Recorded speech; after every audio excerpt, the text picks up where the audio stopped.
नमस्ते दोस्तों। आज इस चैनल में आप लोगों का स्वागत है। इस चैनल के माध्यम से हम आप लोगों को बताने के लिए जा रहे हैं कि ये मन जो प्रत्येक जीवधारी के अंदर सूक्ष्म रूप में रहता है, ये किस प्रकार समस्त सृष्टि में विराजमान प्राणियों को भटकाता रहता है, प्राणियों को चंचल करता रहता है। और अब मैं आप लोगों को बताने के लिए जा रहे हैं कि मन को कैसे रोकें। इन सब बातों के ऊपर चर्चा करेंगे। देखिए, 84 लाख योनियों में जो मनुष्य योनि है वो सर्वश्रेष्ठ है, लेकिन मनुष्य शरीर के अंदर ये मन सबसे ज़्यादा प्रभाव मनुष्य के ऊपर डालता है, चाहे वो स्त्री हो या पुरुष हो।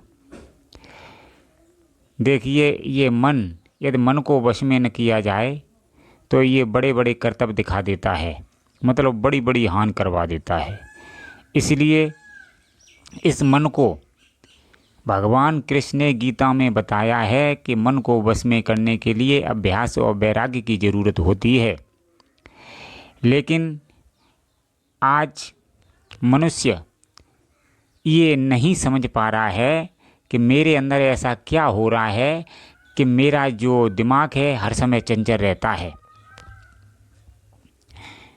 ये वे ही मनुष्य समझ सकते हैं जो अध्यात्म में चल रहे हैं, जो भक्ति कर रहे हैं। अन्यथा इसके अलावा इस मन का राज आज तक कोई नहीं समझ पाया है।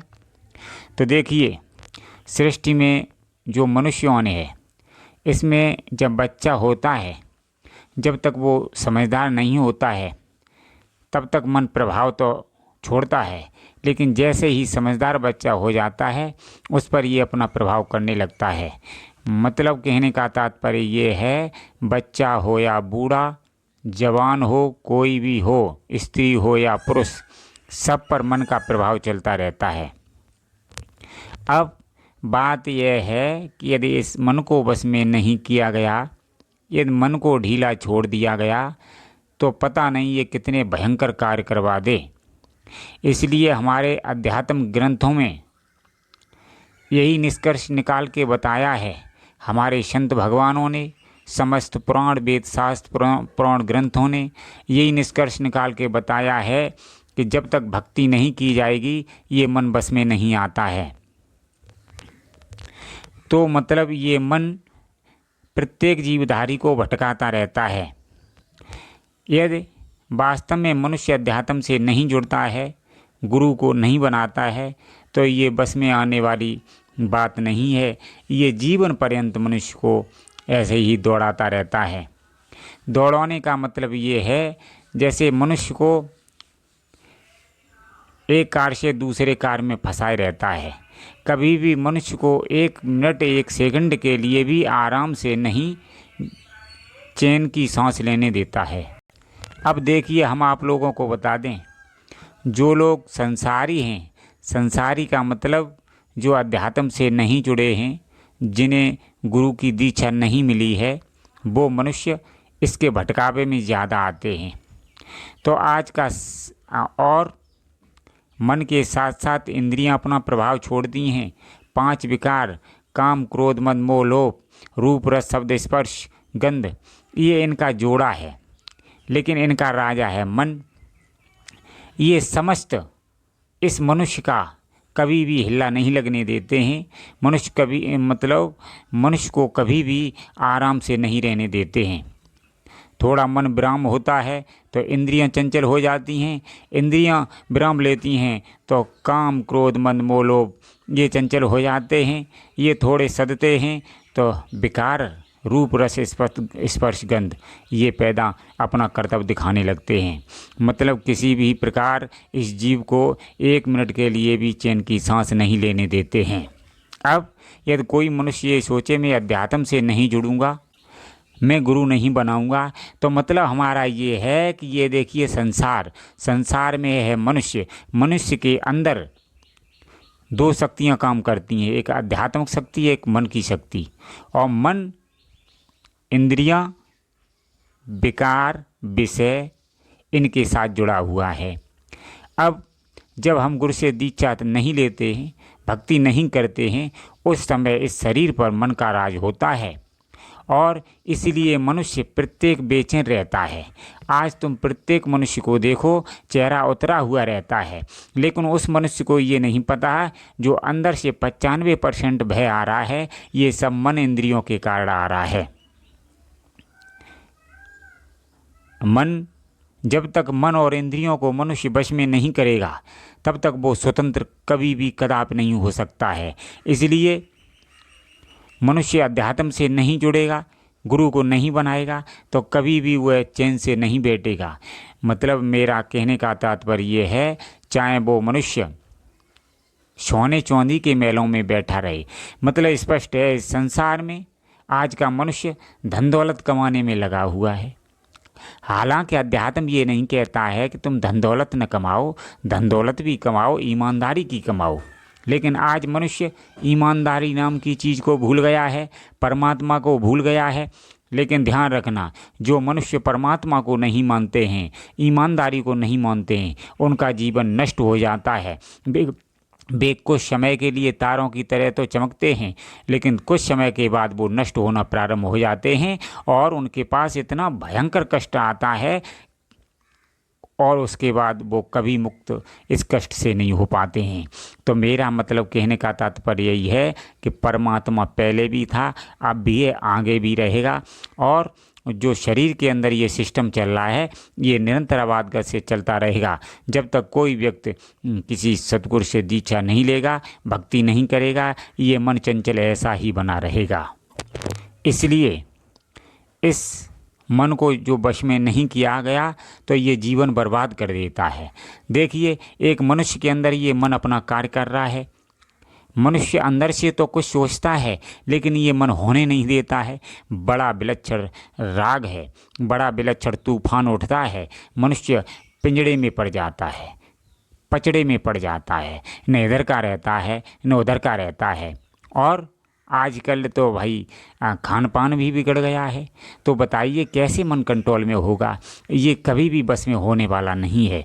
इसलिए जो चतुर मनुष्य है, समझदार मनुष्य है, कृपया करके अपना जीवन सुधारना चाहता है तो अध्यात्म को अपनाए, खान पान में सुधार करे और भक्ति को जीवन में अपनाए, योग प्राणायाम करे, स्वास्थ्य पर ध्यान दे, अन्यथा उसका जीवन कभी भी नहीं संवर पाएगा। आज सारी दुनिया इस मन के चक्कर में फंसी हुई है। कोई किसी बात से दुखी है, कोई किसी बात से दुखी है। हमारे संत भगवानों का यह स्पष्ट कहना है, देखिए संसार दुख्यालय है। मनुष्य के जो अंदर जीवात्मा निवास कर रही है उसका स्थान अन्य लोक में है, कहीं दूसरी जगह है। मतलब कहने का तात्पर्य है उस जीवात्मा का घर मुक्त लोक में है। जो स्वर्ग और बैकुंठ की आस करते हैं, बॉम्बी जो जाता है उसके अंदर स्वार्थ भरा रहता है। सिर्फ एक ऐसा लोक है जो सतगुरु का लोक है, समस्त आत्माओं का वास स्थान वहीं है। और उस स्थान पर जब तक जीवात्मा नहीं पहुंच जाती है तब तक उसे चैन, शांति, परमानंद, आनंद ये कभी नहीं मिल सकता है। आज का मनुष्य सोच रहा है कि मैं कोठी बंगला बना लूँगा, मुझे शांति मिल जाएगी, ज़मीन जायदाद खरीद लूँगा, शांति मिल जाएगी। ये सब झूठा बहाना है, ये कभी भी नहीं होने वाला है। लोग ये समझते हैं कि हम ये मकान बनवा लें तो मुझे शांति मिल जाएगी, फलाना कार्य कर लें तो शांति मिल जाएगी। अरे उन्हें ये नहीं पता ये मन का खेल है, इंद्रियों का खेल है, विषय विकारों का खेल है। ये शांति कभी मिलने वाली नहीं है। जब तक ये मन शांत नहीं होगा, इंद्रियाँ शांत नहीं होगी, विषय विकार शांत नहीं होंगे, तब तक इस मनुष्य को कभी शांति मिलने वाली नहीं है।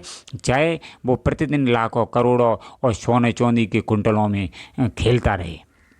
मतलब स्पष्ट है, हमारे संत भगवानों ने, संत भगवान का मतलब होता है अध्यात्म में चले हुए संत। स्पष्ट रूप से देखा गया इस अध्यात्म आत्मा जीवात्मा का कार्य कि मृत्यु के उपरांत इसका कार्य क्या होता है। वो स्पष्ट देखते हैं, आँखों से देखते हैं, उसके बाद लोगों को समझाते हैं। जैसे हमारे तुलसीदास महाराज ने अपने ग्रंथों में वर्णित किया है, कबीरदास महाराज ने अपने ग्रंथों में वर्णित किया है। देखिए आज के समय में यह सत्य कोई बताता है तो लोग उसे झूठा साबित करते हैं और झूठ को ही सत्य मानने लगते हैं। ये संसार है, सब मिथ्या है, झूठ है, ये सत्य है, लेकिन इसे ही लोग सत्य समझते हैं। पत्नी, बाल बच्चे, पुत्र पत्नी, धन दौलत, माल खजाना, इसे सत्य मानते हैं, लेकिन वास्तव में ये झूठी बात है, ये झूठी चीज़ है। क्योंकि शरीर से प्राण निकलने के बाद न यहाँ किसी का बाप है, न पिता है, कोई कुछ नहीं रहता है। इसलिए मनुष्य को हर समय इस बात को समझना चाहिए कि मेरा क्या कर्तव्य है। जो मनुष्य अपने कर्तव्य को नहीं समझते हैं वे अंत समय में बहुत पछताते हैं। इसलिए कोई मनुष्य सोचे कि मैं अध्यात्म से न जुड़ करके अपने मन को शांत कर लें तो कभी नहीं कर सकता है। ये मन जीवन पर्यंत ऐसे ही मनुष्य को भटकाता रहेगा, सारे प्राणियों को भटकाता रहेगा। इसलिए हमारी जो वीडियोज आप लोग सुन रहे हैं तो कृपया करके अपने जीवन को अध्यात्म से जोड़ो। जब तक आप अपने जीवन को अध्यात्म से नहीं जोड़ोगे, गुरु को नहीं बनाओगे, ध्यान नहीं करोगे, तो आप कुछ भी कर लो, आप कुछ भी कर लो, चाहे धन दौलत कमा लो, चाहे लाखों रुपए प्रतिदिन कमाओ, चाहे एक सेकंड में लाखों रुपए कमाओ, करोड़ों रुपए कमाओ और सोने चांदी खूब कमाओ, लेकिन कुछ भी शांति परमानंद ये कभी प्राप्त नहीं होगा। ये निश्चित है, ये सत्य अकाट सत्य है। ये हमारे संत भगवानों का और अनुभव से प्राप्त ज्ञान के आधार पर हम आप लोगों को बता रहे हैं कि कभी भी शांति प्राप्त होने वाली नहीं है। यदि वास्तव में शांति चाहते हो तो अपने आप को अध्यात्म से जोड़ना होगा। जो मनुष्य अपने आप को अध्यात्म से नहीं जोड़ेगा, इस संसार में प्रत्येक समय वो दुखी ही रहेगा, चाहे स्त्री हो या पुरुष। परमात्मा का नियम स्त्री हो या पुरुष दोनों के लिए बराबर लागू होता है। इसलिए शांति, स्थायी आनंद और परमानंद को प्राप्त करना चाहते हो तो सच्चा ज्ञान प्राप्त करो, उस पर अपने जीवन को चलाओ, तभी परमानंद और शांति प्राप्त होगी। अन्यथा ये मन, इंद्रियां, विषय विकार आपको जीवन पर्यंत ऐसे ही भटकाते रहेंगे, चाहे आप कुछ भी कर लें। यदि आप अध्यात्म से नहीं जुड़ेंगे और गुरु को नहीं बनाएंगे तो आपका जीवन व्यर्थ चला जाएगा और अंत में ये जीवात्मा तुम्हारी मृत्यु के उपरांत 84 लाख योनियों में जाकर फंस जाएगी और कोट कोट जन्मों तक आपको पछतावा करना पड़ेगा। उसके बाद कहीं जाके तब ये मनुष्य दोबारा प्राप्त होगी। इसलिए यदि आप लोग हमारी बात से सहमत हैं तो अपने जीवन को अध्यात्म और किसी गुरु के सानिध्य में जाओ और भक्ति में अपना जीवन बिताओ और धन दौलत भी कमाओ, लेकिन सबसे ज़्यादा भक्ति में अपना समय लगाओ। अन्यथा ये जीवन व्यर्थ चला गया तो अंत में कोई साथ नहीं देगा। ध्यान रखना, गुरु ही एक ऐसे हैं, ज्ञान एक ऐसा है जो मृत्यु के उपरांत भी साथ देता है और सारे परिवार, रिश्तेदार, हितु नातेदार यहीं छूट जाते हैं, लेकिन ज्ञान और गुरु हर समय साथ देते हैं और मृत्यु के उपरांत भी साथ रहते हैं। गुरु जब तक लक्ष्य तक शिष्य को नहीं पहुंचा देते हैं तब तक वो साथ नहीं छोड़ते हैं। लक्ष्य है परम तत्व में लीन नहीं कर देते हैं, परमात्मा में लीन नहीं कर देते हैं, तब तक गुरु साथ नहीं छोड़ते हैं। इसलिए हम संसार में सत्य गुरु ही सत्य हैं, ज्ञान ही सत्य है और सब मिथ्या है। जो लोग ज्ञान को अपनाएंगे वो सुखी हो जाएंगे, ज्ञान को नहीं अपनाएंगे, गुरु को नहीं बनाएंगे, उनका जीवन कष्टों में बीतेगा, चाहे वो कुछ भी कर लें। धन्यवाद मित्रों।